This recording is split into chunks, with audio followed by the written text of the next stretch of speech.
quero começar esse vídeo com aquele tradicional giro de notícias e a primeira informação é sobre o Fortaleza, que anunciou a contratação de Dylan Borrero, jogador que já esteve no Atlético Mineiro, fez uma última boa temporada pelo New England Revolution na Major League Soccer, 22 anos de idade. Preciso contar agora sobre o futuro de Almiron. O atacante paraguaio de 30 anos de idade entrou na mira de São Paulo, Santos, Palmeiras e Botafogo, pelo menos foi o que contou o jornal Meio Esporte.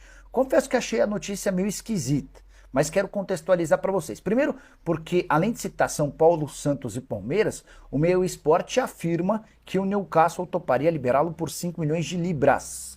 Isso equivale a mais ou menos 38 milhões de reais.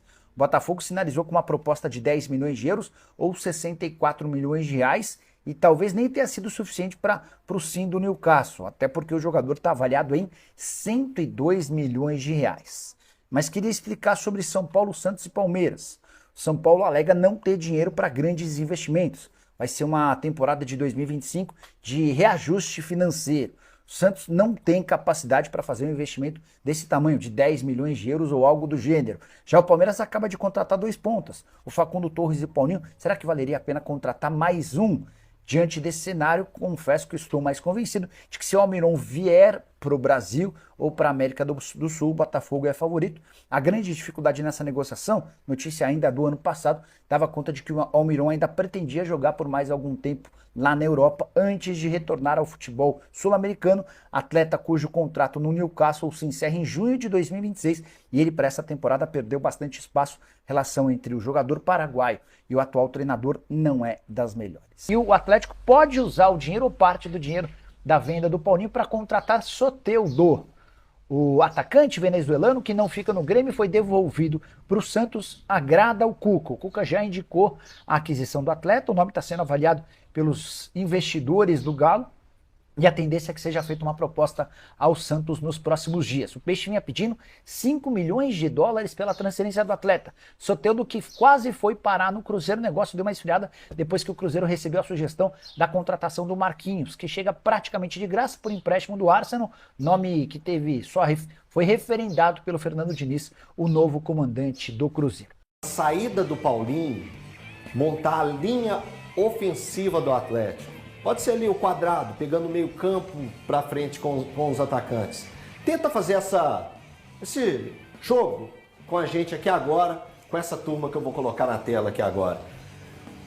Vamos lá, pessoal, vamos nos divertir com essa linha de frente que pode ser a do Atlético aí para esses primeiros movimentos do ano de 2025. O Elton, isso é divertido para você? Ô Luiz, vamos lá, vamos brincar aí, fazer a linha de frente do Atlético. Lá em cima está escrito ataque, mas eu vou colocar como linha ofensiva, né? Porque você pode montar 2 jogadores de meio campo mais ofensivos e 2 atacantes, ou uma linha de 3 com um jogador de meia fazendo essa linha ofensiva, né? Puxando o ataque. Só lembrando que o Cadu, que está ali com a fotinha dele, o Cadu só volta aos treinos a partir de maio. Ele está se recuperando de uma lesão no joelho. Então, vamos lá, Luiz. Começa aí com você. O que seria o Atlético para esse início de temporada? O que você imagina que o Cuca possa montar para essa linha de frente? Eu vou responder a sua pergunta, assim, imaginando que o Zaratio está de volta, tá? E ele consegue atuar os 90 minutos. Então, assim, eu colocaria o Hulk mais centralizado, o Scarpa de meia mais camisa 10 também, um pouco vindo mais pelo meio, o Zaratio de um lado, nossa, e o Alisson de outro, cara.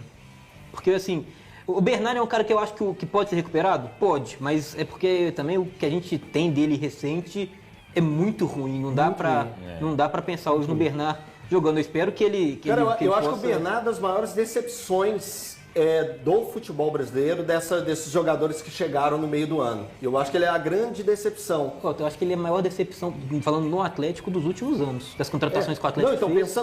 Pensando Brasileirão, ele foi a grande decepção do Brasileirão. Aqui em Minas a gente tem no Cruzeiro o Wallace também, que pra mim foi uma decepção, que eu esperava muito dele também. Eu acho que o Wallace chega com cartaz maior, mas a discussão é boa. A discussão é boa. Eu acho que são 2 grandes decepções.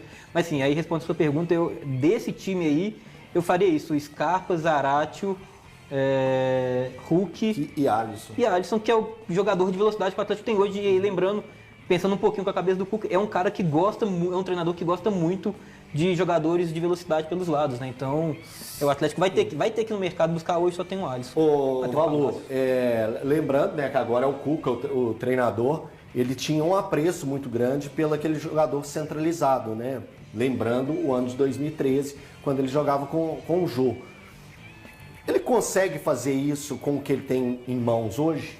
Cara, Ou terá que se reinventar, mudar alguma coisa com as peças que ele tem, tá? difícil saber o movimento de mercado também que vai acontecer por parte do Atlético.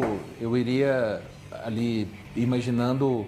A gente não sabe porque são várias questões. Então, o nosso telespectador tem que entender que é um exercício meramente assim, né? Ilustrativo. Ilustrativo, porque para falar disso aqui, a gente teria que falar também um pouco. O Batalha, ele vai voltar para ser volante? Ou vai, né? Então, eu imaginando um Atlético, de repente, num 4-4-2, só para ficar bem claro aí para o nosso telespectador, Scarpa, Zaratio, Hulk e Alisson. Eu começaria o ano dessa maneira. Os mesmos nomes que o Luiz levantou. E aí, Pedrão? Scarpa, eu daria uma oportunidade pro Robert, viu? Pro Alisson Robert no meio-campo? Pro Robert no meio de campo. Eu acho que ele poderia, pelo menos, começar Lembrando pelo... que o recorte do Robert é muito curto, Pois né? é. São apenas 13 minutos jogados. Exatamente. 20 minutos e 3 partidas. Pois é, eu começaria com o Robert assim, mas pendente para dar uma oportunidade para o Bernard, até como o Cuca conhece bem o jogador, pode ajudar a recuperar, de fato. Como meia ou como atacante pela Bernard esquerda? pela esquerda, Pela com esquerda. certeza. E o Hulk centralizado. Davidson é uma boa reposição para ele. Uhum. E aí, Mike? Então, pensando um pouquinho com o que o Cuca pode vir a pensar, com o que ele já fez, eu tentaria uma dupla de ataque, né? O Davidson e o Hulk como segundo atacante ali. Acho que renderia bem. Como 2013 mesmo, tinha o Jô ali, o Tardelli, né? São diferentes, mas eu tentaria isso. Aí o Scarpa na armação ali mais caindo pela direita e o Zaratio, sendo um terceiro homem ali. Só que tem aquela questão que o Zaratio muitas vezes não joga. Aí seria um problema. Mas aí eu tentaria o Alisson, dar uma sequência pra ele. Então faz um exercício sem contar com o Zaratio. Tá, sem o Zaratio. Então eu tentaria o Scarpa na direita, né? O Alisson pela esquerda, né? um 4-4-2 também, e o Hulk e o Davidson no ataque. Deixaria o Hulk com bastante liberdade. O grande problema para montar esse ataque, o grande problema que vai fazer o Cuca e o atleticano quebrar a cabeça foi pro Palmeiras. Exatamente. Isso aí é um grande problema. Põe na tela os jogadores do Atlético que estão entrando no último ano de contrato. Tem aí pra gente? Entrando no último ano de contrato, hein? Vamos lá, é o Saravia, o Davidson, Lemos, Igor Rabelo, Batalha, Zaratio e Alan Franco. Desculpa, o Lemos, se eu não me engano, acabou contra